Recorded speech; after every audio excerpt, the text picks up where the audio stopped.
అమెరికాకి దెబ్బ మీద దెబ్బ తగులుతూనే ఉంది. వరుసగా ఇరాన్ చేసేటువంటి ఈ నేపథ్యాల్లో అమెరికా తీవ్రంగా నష్టపోతోంది. నిన్నటికి నిన్న 2 యుద్ధ విమానాలను కుప్పకూల్చేసింది ఇరాన్. ఒకటి ఇరాన్ భూభాగం పైకి అంటే గగనతలం పైన రెక్కి నిర్వహిస్తుండగా F-15E అనేటువంటి యుద్ధ విమానాన్ని కుప్పకూలిస్తే ఆ తర్వాత రెస్క్యూ ఆపరేషన్ చేపడుతుండగా మరొకటి A-10 వర్త్ గన్ అనేటువంటి ఒక యుద్ధ విమానాన్ని కూడా కుప్పకూల్చేసింది. 2 యుద్ధ విమానాలు కుప్పకూలిపోయాయి. అయితే ఒక డైరెక్ట్గా Iranian western part of Iranian అంటే డైరెక్ట్గా అటు స్ట్రైట్ ఆఫ్ హార్మూజ్ మీద నుంచి ఇరాన్ భూభాగం గగనతలం పైకి వచ్చి అక్కడ రెక్కి నిర్వహిస్తుండగా కంబాట్ ఆపరేషన్ నిర్వహిస్తూ ఉండగా ఈ విమానాన్ని కుప్పకూల్చింది అటు ఇరాన్కి సంబంధించినటువంటి S-300 అనేటువంటి interceptor air defence system. So ఈ ఘటనలో 2 పైలట్స్ ఉన్నారు. 2 పైలట్స్లో ఒకరిని సేఫ్గా అమెరికా రెస్క్యూ చేయగలిగింది, ఒకరు మాత్రం ఇప్పుడు ఇరాన్ హ్యాండ్ ఓవర్లో ఉన్నారు. ఇరాన్ వారిని క్యాప్చర్ చేసింది. సో 2 మెంబర్స్ ఉన్నారు. F-15E it's strike eagle. So దీన్ని స్ట్రైక్ ఈగల్ అని చెప్తుంటారట. డేగ కన్ను మాదిరిగా పక్కగా ప్రిసైజ్డ్గా టార్గెట్ చేసి శత్రువుని చీల్చగలిగేటువంటి సామర్థ్యం ఉంది ఈ విమానానికి. అయితే ఈ విమానం ఇరానియన్ భూభాగం పైకి అంటే గగనతలం పైన కంబాట్ ఆపరేషన్ నిర్వహిస్తోందట. ఆ లైవ్ విజువల్స్ మీరు చూస్తున్నారు. సో డైరెక్ట్గా ఇరాన్ విడుదల చేసినటువంటి కొన్ని లైవ్ విజువల్స్ ఇవన్నీ కూడా. సో ఎప్పుడైతే ఇరాన్ గగనతలం పైకి అది ఎక్కి అక్కడ చక్కర్లు కొడుతోందో, కంబాట్ ఆపరేషన్స్ చేస్తోందో, ప్రిసైజ్డ్గా టార్గెట్ చేసి ఢీ కొట్టాలన్న ఆలోచనతో అక్కడికి వెళ్ళిందో, అయితే ఆ ఆలోచనని ఇరాన్ దెబ్బ కొట్టింది. తమ ఎయిర్ డిఫెన్స్ సిస్టమ్ బవార్ S-300 అంటే మన గతంలో S-400 అంటే పదం విన్నాం. సో దానికి కంటే కొంత ఓల్డ్ వర్షన్ S-300. ఇది రష్యా ఇచ్చినటువంటి ఎయిర్ డిఫెన్స్ సిస్టమే. సో ఇప్పుడు ఆ ఎయిర్ డిఫెన్స్ సిస్టమే ఈ F-15E స్ట్రైక్ ఈగల్ని దెబ్బ కొట్టింది, కుప్పకూల్చింది. 2 పైలట్స్లో ఒకరు రెస్క్యూ చేయగలిగారు, ఒకరిని మాత్రం ఇప్పుడు ఇరాన్ కంట్రోల్లోకి తీసుకుంది. అసలు ఇది ఎక్కడికి వచ్చింది, ఎలా వచ్చింది, దేనికోసం వచ్చింది అనేది మాత్రం ఇంకా సస్పెన్సే. కానీ ఆ దొరికినటువంటి పైలట్ ద్వారా ఎగ్జాక్ట్ లైవ్ విజువల్స్ మీరు చూస్తూ ఉన్నారు. సో ఆ ఇంటర్సెప్టార్ని ఢీ కొట్టడంతో ఆ లెఫ్ట్ సైడ్ విజువల్లో కింద మీరు చూడండి, ఎగ్జాక్ట్గా ఆ ఇంటర్సెప్టార్తో ఢీ కొట్టడంతో ఆ యుద్ధ విమానం తునాతునకలైపోయింది.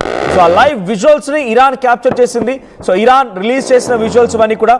సో అది అలా ఢీ కొడుతున్న సమయంలో ఒక్కసారిగా పైలట్ ఒకరు ఎజెక్ట్ అయిపోయి సేఫ్గా వెళ్ళిపోతే ఒకరు మాత్రం అక్కడే పడిపోయారు. ఆ పడిపోయిన వ్యక్తిని ఇరాన్ తన అదుపులోకి తీసుకుంది. ఇరాన్ హ్యాండ్ ఓవర్లో ఉన్నారు, మా దగ్గర ఆల్రెడీ ఆ పైలట్ ఉన్నారు అనేటువంటి మాటని ఇరాన్ మీడియా చెప్తోంది. సో ఇప్పుడు F-15 కుప్పకూలిపోయింది కదా, రెస్క్యూ ఆపరేషన్స్ జరగాల్సిందే. అంటే ఇక్కడ రెస్క్యూ ఆపరేషన్స్ దేనికోసం జరుగుతాయి జనరల్గా అక్కడ ఉన్నటువంటి పైలట్స్ కోసం. ఆ తర్వాత డెఫినెట్గా యుద్ధంలో ప్రతి దేశం చేసేది ఇదే.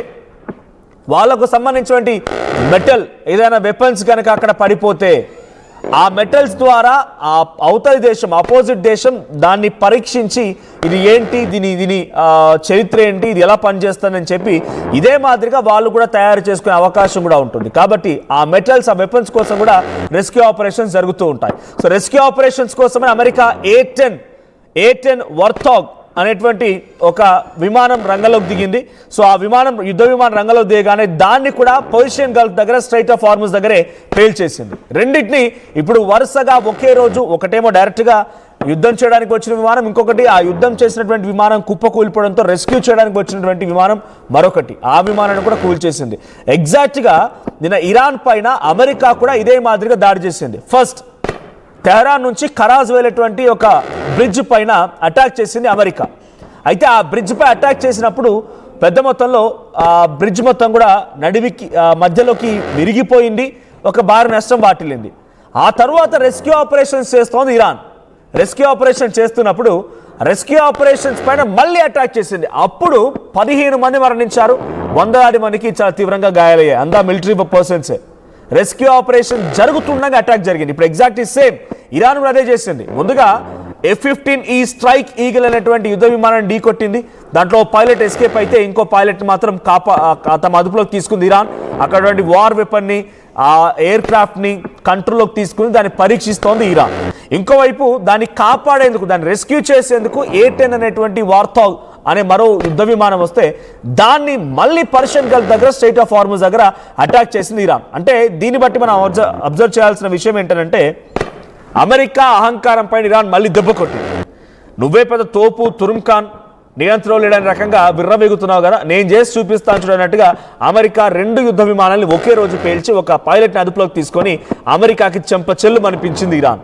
మరోసారి ఈగో మీద దెబ్బ కొట్టింది. ఇదేం చేస్తుందంటే ఈ పరిణామాలు ఎలా ఉండబోతున్నాయంటే, ఒకటి అమెరికాని యుద్ధాన్ని మరింత తీవ్రంగా మార్చడం కోసం ఉపయోగపడుతుంది. అమెరికాని మరింత తీవ్రంగా మార్చి ఆ యుద్ధం అంటే పైలట్ తమ అదుపులో ఉన్నాడు కాబట్టి ఎలాగైనా సరే పైలట్ని విడిపించాలి, లేకపోతే ఇన్ఫర్మేషన్ని ఇరాన్ గ్యాదర్ చేసే అవకాశం ఉంది. ఇన్ఫర్మేషన్ని గ్యాదర్ చేయొచ్చు, ఆ తర్వాత ఇంకేదైనా ఆ వ్యక్తి దగ్గర నుంచి కొంత హరాస్ చేయడము, లేకపోతే పదే పదే ఆయన పెట్టుకొని బ్లాక్మెయిల్ చేయడం, ఇలాంటి కార్యక్రమాలు కూడా పాల్పడవచ్చు ఇరాన్. కాబట్టి ఆ వ్యక్తిని తమ అదుపులోకి మళ్ళీ తీసుకోవాలన్నప్పుడు డెఫినెట్గా ఇరాన్ని ఇబ్బంది గురి చేయాల్సిందే, ఇరాన్ పైన మళ్ళీ వరుసగా అటాక్ చేయాల్సిందే, ఈ యుద్ధాన్ని మరింతగా పెంపొందించాల్సిందే. ఇక్కడ విజువల్లో చూడండి, 2 విజువల్స్ మీకు కనబడుతున్నాయి. F-15 ఫైటర్ జెట్స్ని పేల్చే సమయంలో మొదటి విజువల్, అండ్ సెకండ్ విజువల్ వచ్చేసి A-10 వర్తాగ్ సంబంధించినటువంటి ఆ విమానాన్ని పేల్చే సిచ్యువేషన్లో ఒకటి స్ట్రైట్ ఆఫ్ హార్ముజ్ దగ్గర, ఇంకొకటి వెస్టర్న్ ఇరాన్ అంటే ఇరానియన్ టెరిటరీ దగ్గర ఏంటంటే గగనతలం పైనే పేల్చేసే ప్రయత్నం చేసింది. సో ఒకటి పేల్చడానికి S-300 ఉపయోగించింది ఇటు ఇరాన్, మరొక దానికి అక్కడ ఈ షార్ట్ రేంజ్ మిసైల్ని ఉపయోగించింది, ఇంటర్సెప్టర్ను ఉపయోగించింది. ఈ 2 మిసైల్స్ని, ఈ 2 రాడార్ సిస్టమ్స్ని ఉపయోగించి ఇప్పుడు థర్డ్ కొరాడ్ అని చెప్తుంటారు, కొడాడ్ అనేటువంటి ఒక ఇంటర్సెప్టర్ను ఉపయోగించి అటు A-10ని కుప్పగొలిస్తే S-300 బవార్ను ఉపయోగించి ఫైటర్ జెట్ని కుప్పకూల్చింది. సో ఏం జరగబోతోంది మరి, దీని వర్త్ ఎంత, ఇప్పుడు అమెరికా ఎంత లాస్ చవి చూస్తుందంటే కనుక, ఇప్పుడు వీటి వర్త్ విషయంలో మాట్లాడుకుంటే F-15E అనేటువంటి ఈ ఫైటర్ జెట్ వర్త్ వచ్చేసి సుమారుగా 750 నుంచి 850 కోట్ల రూపాయలు, 752 సుమారుగా 850 crores ఆఫ్ రూపీస్. సో ఒక్కదాని వర్త్ యావరేజ్గా మనం 700 crores వేసుకున్నా కూడా ఇటు సుమారుగా 1500 crores ఇప్పుడు నష్టపోయింది అమెరికా. ఇక్కడ ఎక్కువగా నష్టం వాటిల్లింది డబ్బు విషయం ఏమని కాదు, డబ్బు విషయం గురించి అమెరికా ఆలోచించదు, కానీ తమ పైలట్ అప్పుడు ఇరాన్ అదుపులో ఉన్నారు. ఆ పైలట్ నుంచి ఏ ఇన్ఫర్మేషన్ ఇరాన్ గ్యాదర్ చేస్తుందో, తమ మిసైల్స్ కుప్పకూలిపోయాయి, తమ ఎయిర్ క్రాఫ్ట్స్ అక్కడ కుప్పకూలిపోయాయి. కాబట్టి వాటి ద్వారా ఇటు రష్యా కానీ చైనా కానీ అవకాశం దొరికి వాటిపైన ఇన్వెస్టిగేషన్ చేసి వాటిని పరీక్షించి వాటి అలాగానే ఇంకొని కూడా తయారు చేయడానికి అవకాశం ఉంటుంది.